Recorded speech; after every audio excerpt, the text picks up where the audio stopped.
Ẹ káàbọ̀ padà lẹ́ẹ̀kan sí i. A tún lọ gbọ́ ọ̀rọ̀ Ọlọ́run, kúkú ní sú wa kò ní rẹ̀ wá. A lọ gbọ́ ọ̀rọ̀ Ọlọ́run láti ẹnu màmá wa Prophetess Àyìnkẹ́ Balógun Táyọ̀. Mo kí gbogbo ẹ̀yin ènìyàn mi nílé ní òwúrọ̀ yìí. Àánú, ojúrere, oore ọ̀fẹ́ Ọlọ́run Olódùmarè yóò máa bá wa gbé o. Orúkọ tèmi ni Prophetess Balógun Táyọ̀ láti inú ìjọ Holy Gospel Apostolic Glorious Church, ìjọ Hogak ní ìlú Ṣómólú. Ẹ káàárọ̀ o. A dúpẹ́ ní ọwọ́ Ọlọ́run tá tún pàdé pẹ̀lú ayọ̀ àti àlàáfíà ní Sunday ti tòní. Ọ̀rọ̀ Ọlọ́run tí a ó fi gbára wa ní ìyànjú. Àkórí ẹ̀ ni Olúwa fi ìgbàlà fún àwọn ènìyàn rẹ̀. Àwọn tó dúró ti Ọlọ́run, àwọn tó gbẹ́kẹ̀lé Ọlọ́run, àwọn tó dúró ti Kristi lọ́lọ́run máa ń fi ìgbàlà fún. Àwọn tí wọ́n wá Jésù lójú méjèèjì lọ́lọ́run máa ń fi ìgbàlà fún. Ẹ jẹ́ ká wá Ọlọ́run. Bí a wà nínú ìpọ́njú, ẹ jẹ́ ká wá Ọlọ́run, yóò fi ìgbàlà fún ọ. Bí a ń dààmú lórí nǹkan kan, Ọlọ́run nìkan ni kó wá, yóò fi ìgbàlà fún ọ. Bó o wà lójú ogun jíjà, wá Ọlọ́run, yóò fi ìgbàlà fún ọ. Ó ní àwọn tó dúró ti Olúwa ni, ó ní wọ́n á fi ìyẹ́ gùn kèbí ìdì, ó ní wọ́n á rìn, àárẹ̀ ò ní mú wọn, ó ní wọ́n máa sáré, ó ní kò ní rẹ̀ wọ́n.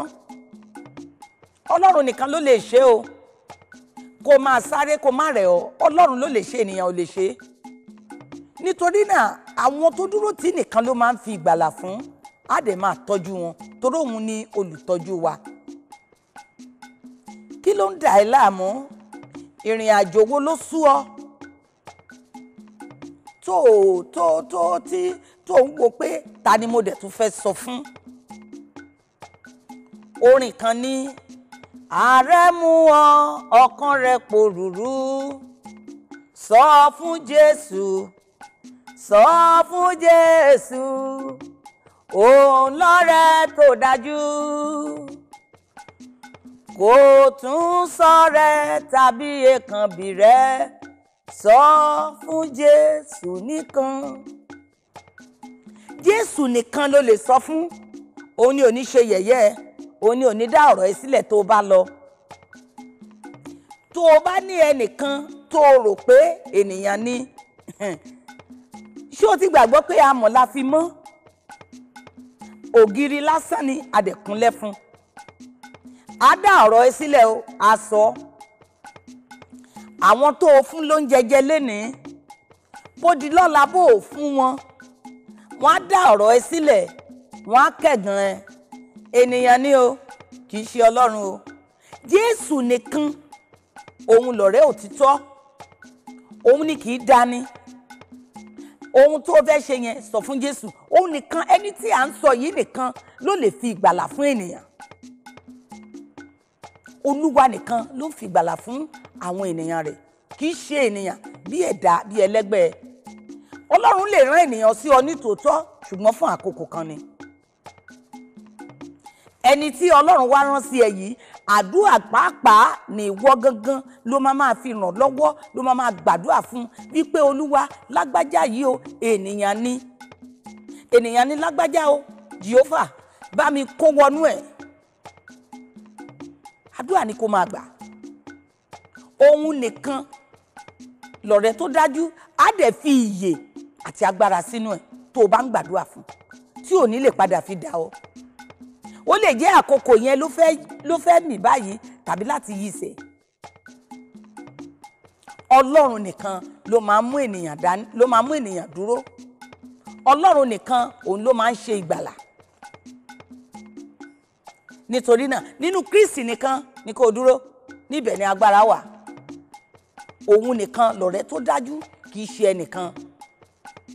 Fífi ìgbàlà fún ni Jésù nìkan ni. Tí a bá wo ọ̀rọ̀ Ọlọ́run nínú ìwé Onídàájọ́,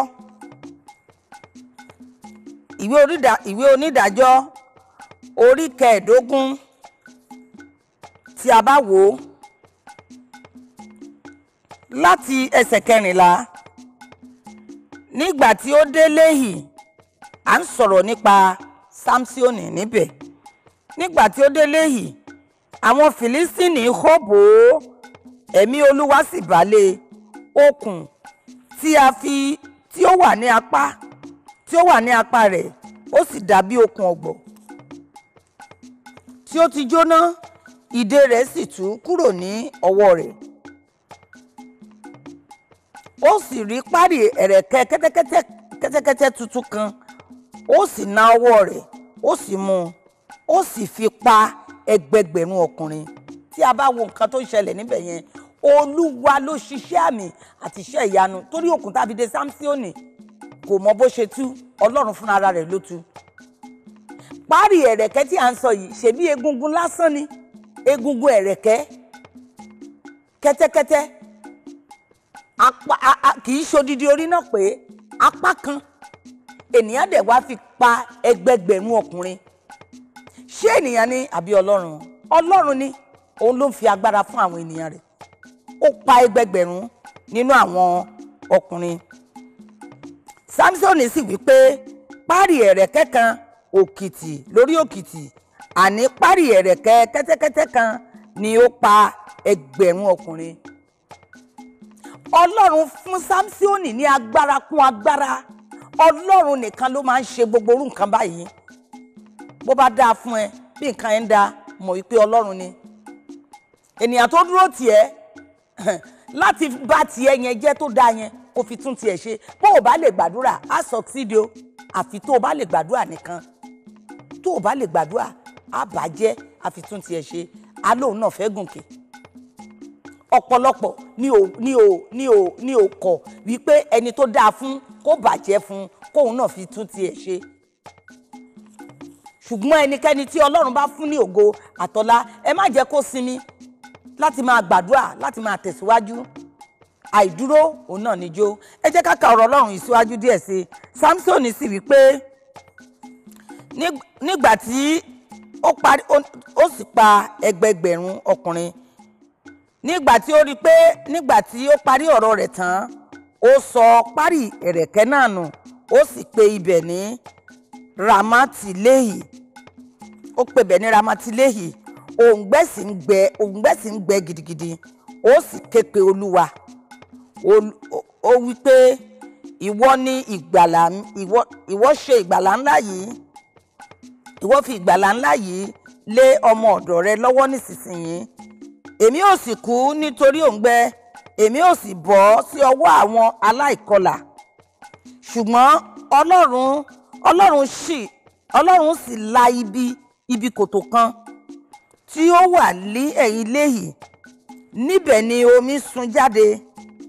Nígbà tí ó sì mú tán, ẹ̀mí rẹ̀ sì tún padà, ó sì sọjí, nítorí pé orúkọ ibẹ̀ ni ẹni Kóhárè.